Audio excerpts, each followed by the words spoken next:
dan taman. Untuk membuktikan kualitasnya, silakan datang langsung ke lokasi proyek. Dapatkan segera rumah berkualitas idaman keluarga Anda. Informasi marketing 463388. Bermula dari coba-coba, kau terperangkap kenikmatan semu yang membelenggu. Tiba-tiba semua hilang. Kenikmatan berubah menjadi petaka. Narkoba dapat merusak putra dan putri bangsa. Katakan tidak pada narkoba. Narkoba, No way. Jangan bersahabat dengan narkoba.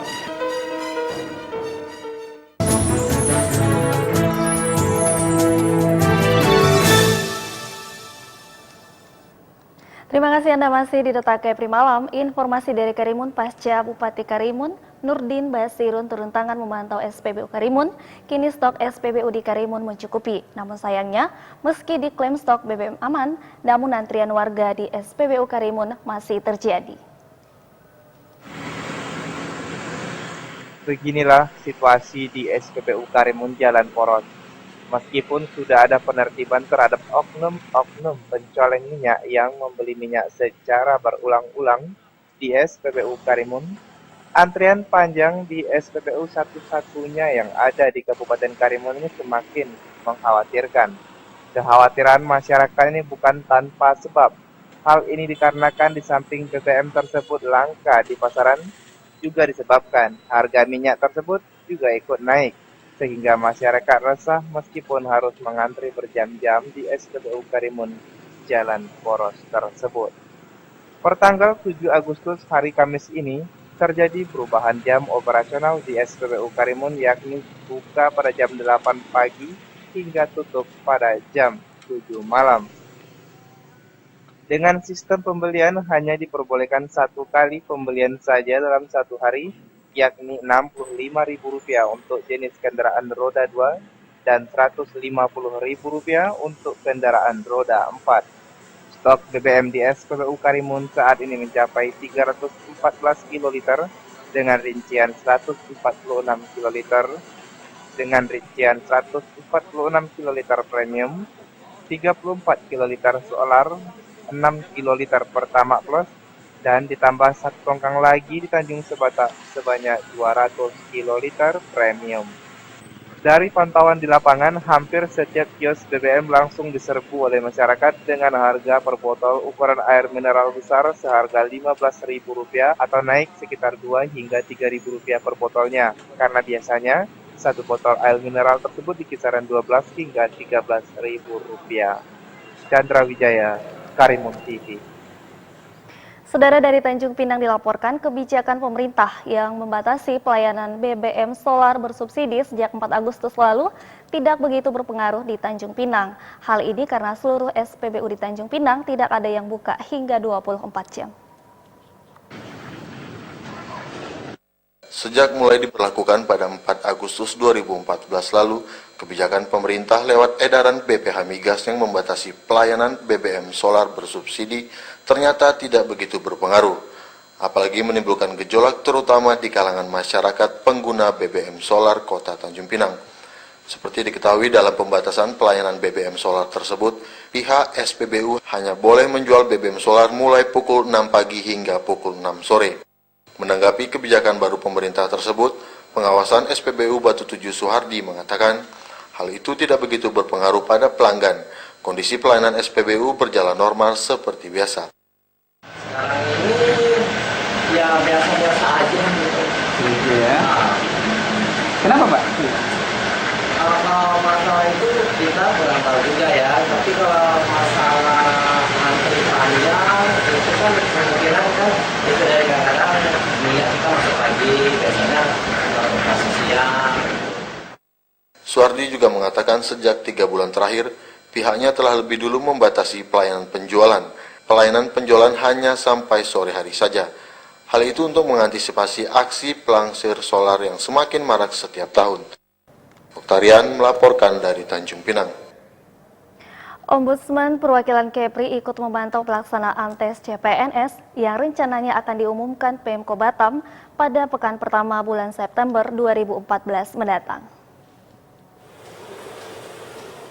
Ombudsman adalah sebuah gerakan bagi terwujudnya good governance di Indonesia. Salah satu fungsi Ombudsman hadir di negara Republik Indonesia, khususnya di Provinsi Kepulauan Riau, adalah untuk melakukan pengawasan terhadap pelayanan publik dan akan memberikan sanksi jika menemukan maladministrasi. Seperti tahun-tahun sebelumnya, Ombudsman masuk dalam kepanitiaan seleksi nasional, khususnya di bidang tim pengawasan seleksi CPNS. Namun untuk tahun 2014, Ombudsman belum mendapatkan arahan atau ketetapan dari pimpinan mengenai penerimaan CPNS, khususnya di Provinsi Kepulauan Riau. Ombudsman sebagai lembaga yang mempunyai peran penting untuk melakukan pengawasan terhadap pelanggaran maladministrasi. Ombudsman akan memantau dan terus mengikuti perkembangan terhadap penerimaan CPNS tahun ini. Menurut Kepala Perwakilan Ombudsman Provinsi Kepri, Yusron Roni, pihaknya belum menyusun strategi namun akan tetap melakukan inisiatif dan memantau pelaksanaannya. Sampai sekarang untuk 2012 belum menyusun strategi. Jadi sekarang kita akan tetap melakukan inisiatif pada saat tes dimulai. Kita akan memantau pelaksanaan itu, terus kemudian jika perlu memberikan sosialisasi kepada para peserta tes bila ada. Kepala Perwakilan Ombudsman Kepri menghimbau kepada seluruh masyarakat jika menemukan pelanggaran dalam penerimaan CPNS agar segera melaporkan hal tersebut ke Ombudsman Perwakilan Provinsi Kepulauan Riau. Marta Huta Barat melaporkan dari Batam. Saudara, Komisi 3 DPRD Bintan menggelar pertemuan dengan sejumlah pemilik supermarket dan minimarket di wilayah Kijang, Bintan Timur. Pertemuan tersebut dalam rangka sosialisasi Peraturan Menteri Perdagangan Nomor 35 Tahun 2013 tentang pencantuman harga barang dan tarif jasa yang diperdagangkan. Dari pertemuan ini terungkap larangan minimarket menukar uang kembalian dengan permen. 12 pemilik supermarket dan minimarket yang ada di wilayah Kecamatan Bintan Timur hadir dalam pertemuan ini. Pertemuan ini dipimpin oleh Ketua Komisi 3 DPRD Bintan, Mustaqim Yasir, beserta anggota, Camat Bintan Timur, dan penyidik perdagangan negeri sipil Kabupaten Bintan. Mustaqim Yasir mengatakan pertemuan ini dalam rangka sosialisasi Peraturan Menteri Perdagangan Nomor 35 Tahun 2013 tentang pencantuman harga barang dan tarif jasa yang diperdagangkan. Salah satu poin penting yang dibahas dalam pertemuan ini adalah mengenai larangan menukar kembalian uang belanja dengan permen. Selama ini kan memang sudah ada aturan terhadap alat tukar itu. Nah, swalayan kita itu masih banyak yang memberikan pengembalian daripada uang belanja itu dengan permen atau benda-benda. Makanya dengan pertemuan ini kami mengharapkan supaya nanti pemilik minimarket maupun swalayan itu bisa berkoordinasi dengan bank yang ada di daerah Bintan Timur ini. Mustaqim menambahkan apabila ada ditemukan pemilik supermarket yang bandel dengan sengaja melakukan transaksi pengembalian uang belanja dengan menggunakan permen, maka sanksinya berupa pencabutan izin usaha dan PPNS akan menindak tegas. Akan dikenakan pidana selama 1 tahun penjara dengan denda 200 juta rupiah. Said Irwan Salatas melaporkan dari Bintan. Saudara, stok sayur di Karimun diprediksi tersendat. Selengkapnya usai jeda pariwara sesaat lagi.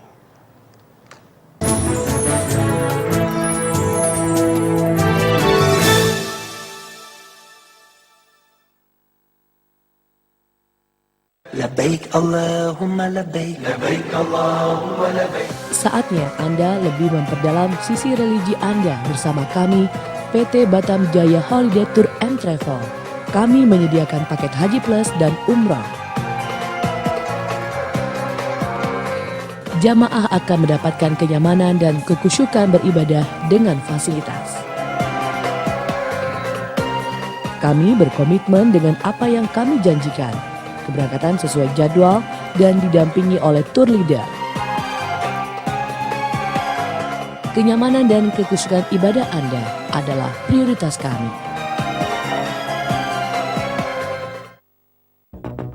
Prima Tour and Travel menyediakan paket wisata domestik dan internasional seperti Thailand, Australia, Singapura, China, Malaysia, dan Eropa. Juga menyediakan tiket pesawat, voucher hotel, pengurusan dokumen, dan rental bus. Prima Tour and Travel, Kompleks Penguin Center, Blok E, nomor 1 dan 2, telepon 0778 456 456, fax 432 972. Setiap perusahaan wajib mendaftarkan karyawannya ke BPJS Kesehatan, apapun usahanya. Perusahaan mengisi formulir pendaftaran dan data karyawan. Serahkan ke BPJS Kesehatan untuk mendapatkan virtual account. Beban pekerja hanya 0,5% dari gaji per bulan. Perusahaan melakukan pembayaran melalui bank yang ditunjuk. Tukarkan bukti pembayaran dengan identitas peserta. Menjadi peserta JKN BPJS Kesehatan wajib dan bermanfaat. Anda ingin selalu berpenampilan cantik dan menarik? Kini hadir di Kota Batam, Studio Iin Sulam Alis. Klinik yang terletak di Mall Nagoya Hill Batam ini menawarkan teknik untuk memperindah penampilan wajah Anda dengan aneka sulaman dan tanpa rasa sakit, yaitu sulam alis, shading alis, sulam bibir kristal, serta sulam eyeliner, dan masih banyak lagi. Anda tidak perlu khawatir, kami Studio Iin Sulam Alis memberikan garansi selama 5 tahun. Ayo buat Anda yang penasaran segera kunjungi studio kami yang beralamat di Iin Sulam Alis Batam, selalu kreatif melayani sepenuh hati.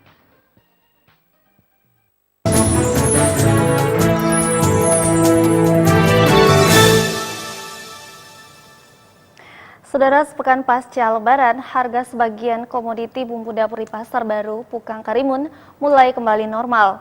Namun diprediksi harga sayur kembali naik karena armada pengangkut sayur-sayuran tidak bisa jalan selama arus balik. Kendati sebagian bumbu dapur mengalami kekosongan stok, harga sebagian bumbu dapur di Pasar Pukang Karimun sepekan pasca Lebaran ini mulai kembali normal. Seperti yang terjadi pada harga cabai merah dan cabai rawit ini misalnya, di mana sehari sebelum Lebaran Idul Fitri lalu mencapai Rp40.000 per kilogramnya. Kini telah turun menjadi Rp28.000 per kilogramnya.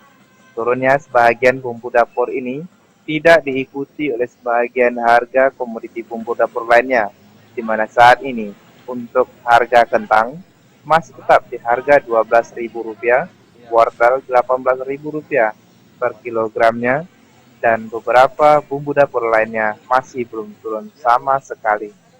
Sudah mulai turun barangnya, cuman barang nggak bisa masuk sekarang, belum ada yang masuk apa. Jadi berkemungkinan akan naik lagi bang ya? Kemungkinan akan naik.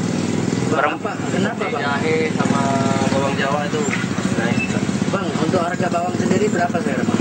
Untuk saat ini bawang Birma 16.000. 16.000. Bawang Jawa bang? Bawang Jawa kosong, nggak ada. Kosong ya bang? Apa-apa aja yang kosong bang? Jahe, kunyit, bawang Jawa, sayur-sayuran. Pada kosong bang, kenapa kosong tuh bang? Kapal bernyampe. Kapal belum. Bang, untuk Saat ini stok barang di Pasar Pukang Karimun masih terbatas. Hal ini disebabkan kapal pengangkut bumbu dapur atau sayur-sayuran dari Padang yang melewati Pekanbaru belum sampai di Karimun, sehingga dikhawatirkan harga sebagian bumbu dapur seperti bawang merah Jawa atau jahe dan lain sebagainya akan kembali naik. Chandra Wijaya, Karimun TV. Saudara, seiring menurunnya permintaan daging pasca Lebaran Idul Fitri 2014, kini harga daging sapi segeran ayam di Karimun kembali normal.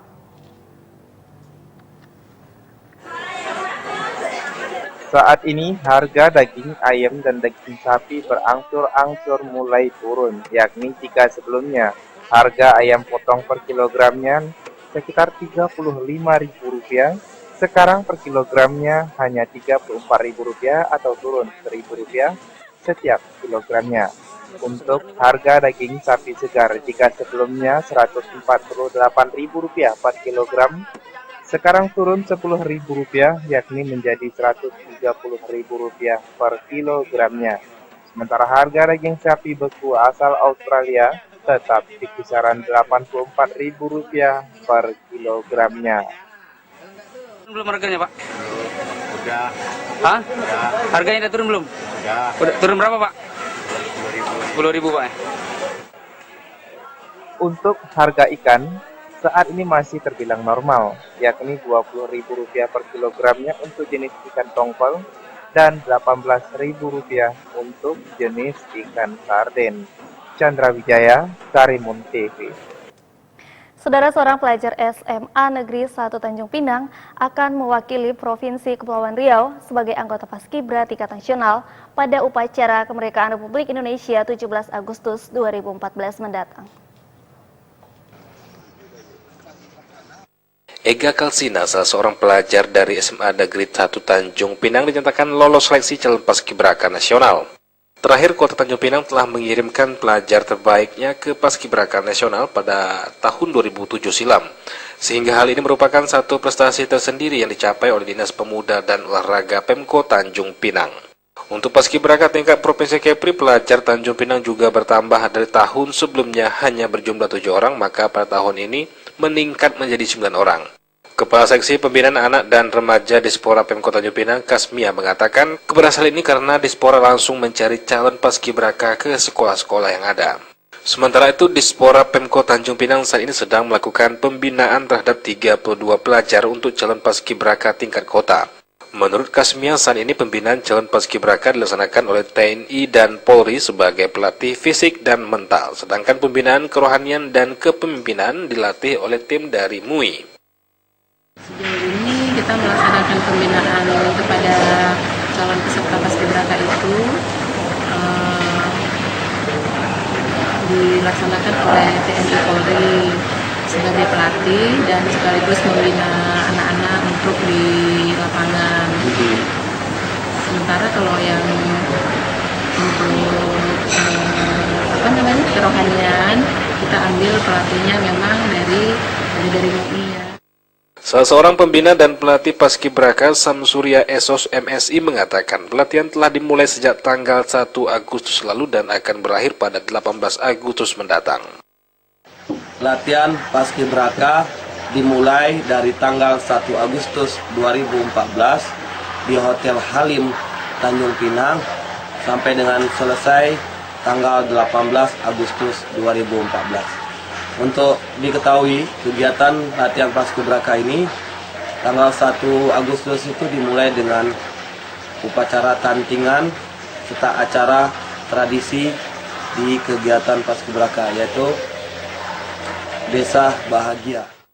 Samsurya juga mengucapkan apresiasinya pada masyarakat Tanjung Pinang sekaligus memohon dan doa restu semoga kegiatan Paskibraka Tanjung Pinang berjalan lancar dan tertib tanpa hambatan dalam pelaksanaannya nanti. Oktarian melaporkan dari Tanjung Pinang. Saudara, mobil autopilot sudah di depan mata akan hadir di Data Kepri malam kali ini dengan informasi selengkapnya. Saat lagi kami akan segera kembali.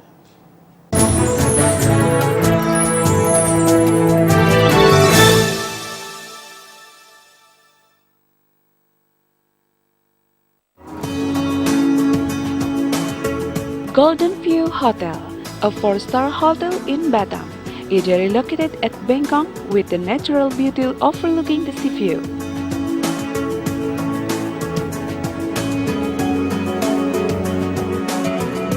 Comfortable and elegant guest room with spacious suites and family room. Our facility.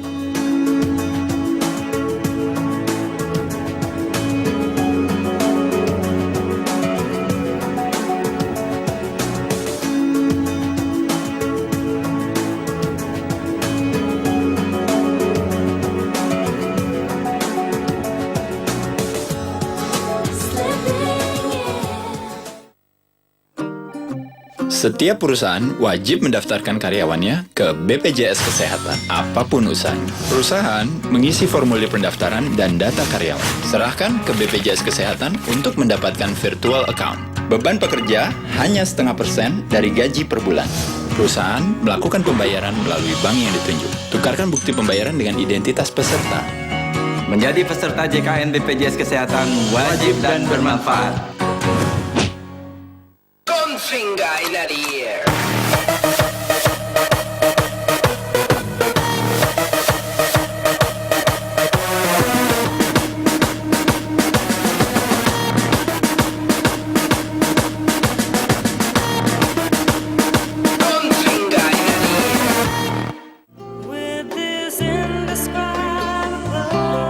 Satu lagi hunian terbaik persembahan dari Cipta Group hadir di Kota Batam. Cipta Greenfield, satu-satunya hunian eksklusif terletak dekat perbukitan Transbarelang yang asri dengan pemandangan laut yang menawan.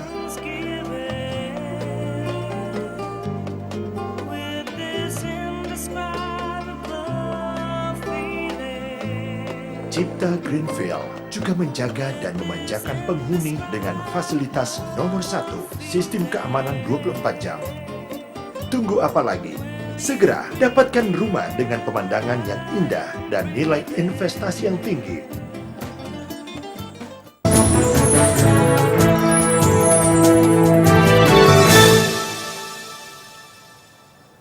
Saudara, mobil tanpa pengemudi sudah tidak layak lagi menyandang sebutan mobil masa depan.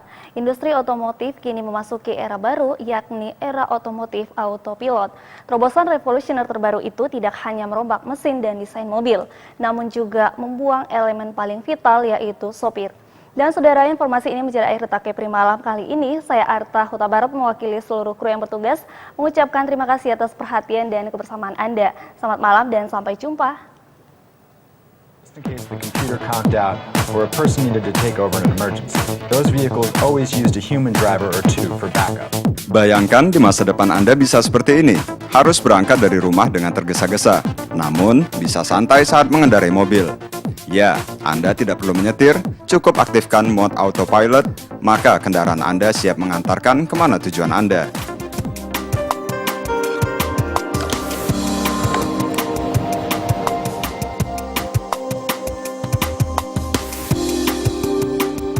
Saat ini ada 4 negara dan puluhan produsen yang berlomba menciptakan mobil driverless paling nyaman dan harus aman.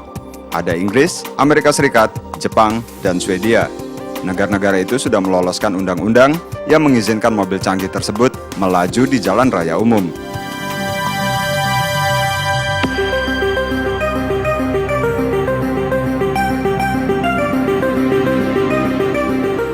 Sementara itu, produsen otomotif yang sudah mengembangkan teknologi mobile self-driving seperti ini adalah Volvo, Nissan, Mercedes-Benz, Ford, Vauxhall, Volkswagen, dan Honda. Perlombaan juga semakin seru karena turut melibatkan raksasa internet Google.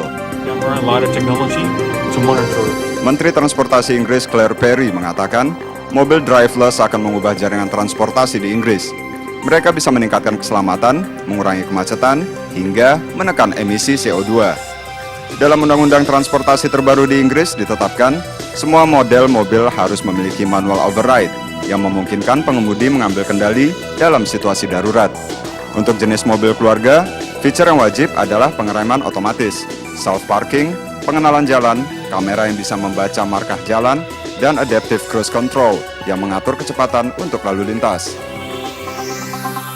There was a steering wheel, brakes, and gas to slow down going into a turn or to inch up at a four-way stop as a way to indicate it wants to go next.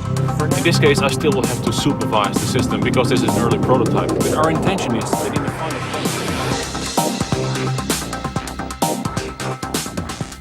Bagaimana dengan Amerika Serikat? Saat ini sudah ada 3 negara bagian yakni California, Nevada, dan Florida yang mengizinkan beroperasinya mobil driverless. California menjadi pelopor mobil autopilot karena menjadi tempat para teknisi Google mengembangkan dan membangun konsep mobil driverless selama bertahun-tahun. Mobil driverless sudah digunakan secara rutin oleh karyawan Google untuk bepergian ke dan dari tempat kerja mulai tahun 2010 lalu. Google percaya mobil pintar itu akan terbukti jauh lebih aman daripada mobil konvensional yang menggunakan sopir manusia. Setidaknya dengan mengendarai mobil driverless, orang tidak perlu khawatir tentang gangguan reaksional alami manusia. Menurut Google, mobil otomatis akan membantu orang lanjut usia dan juga pemabuk, karena tanggung jawab mengemudi diambil alih kendaraan. Perusahaan mesin pencari online itu menyatakan telah sukses menguji mobil driverless mereka dengan jarak tempuh 480.000 km tanpa sekalipun mengalami insiden.